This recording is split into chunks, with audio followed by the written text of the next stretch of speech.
हमारे चैनल की सारी कहानियाँ सत्य घटनाओं पर आधारित है, जो व्यक्तियों के बताए गए अनुभवों से तैयार की गई है। लेकिन हम ऐसी किसी भी घटना की ना तो पुष्टि करते हैं और ना ही बढ़ावा देते हैं। दोस्तों, आज मैं एनाबेल गुड़िया की सच्ची घटनाओं के बारे में बताने वाला हूँ। 90 के दशक में जब मार्टी एक बच्ची थी, तो उसने मोस्ट एमोंग अस को बताया था कि वह पेट बोलने वाले एडगर बर्गन और उसके नकली साथी मैकार्थी की बहुत बड़ी प्रशंसक थी। वह कहती है कि जब उनके पिता कैलिफोर्निया के सांता रोजा के बाहर स्थित एक छोटी सी जादू की दुकान में घूम रहे थे, तो उनकी नज़र एक गुड़िया पे पड़ी जिसका नाम एनाबेल थी। तो उन्होंने उसके जन्मदिन पर उसे खरीदने का फैसला किया।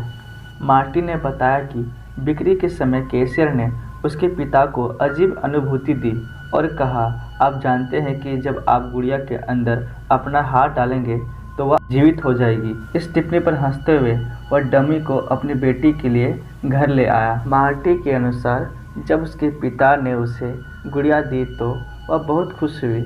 उसने कहा, जब मुझे वह गुड़िया मिली तो मैं बहुत खुश हुई थी।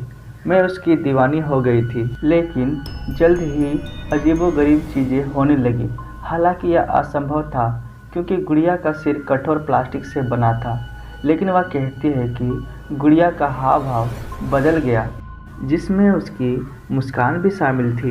इस बात से चिंतित कि कहीं उसकी प्यारी गुड़िया को कुछ हो ना जाए। मार्टी का कहना है कि उसके परिवार उसे ज़्यादातर रातों में अलमारी में बंद करके रखता था। एक रात मैं कदमों की टप टप की आवाज़ से जाग गई, यह सोचकर कि यह कुत्ता या परिवार का कोई अन्य सदस्य है। वे देखने गई। वहाँ कोई नहीं था सिवाय गुड़िया के, जो सोफे पर बैठी थी।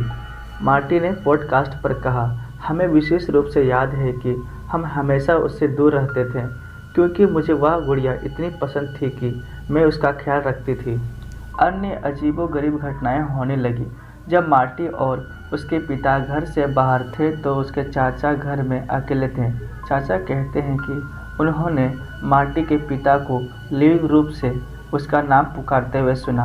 हालांकि वे घर पर नहीं थे। जब वे देखने गए तो उन्होंने देखा कि गुड़िया फिर से सोफे पर बैठी थी और वहाँ पे कोई भी नहीं था।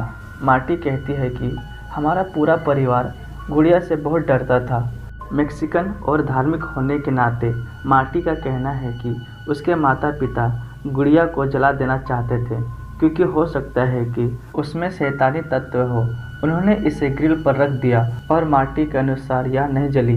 यह गुड़िया बिल्कुल भी नहीं जली। उन्होंने चाकू से उसे काटने की कोशिश की, वे असफल रहे।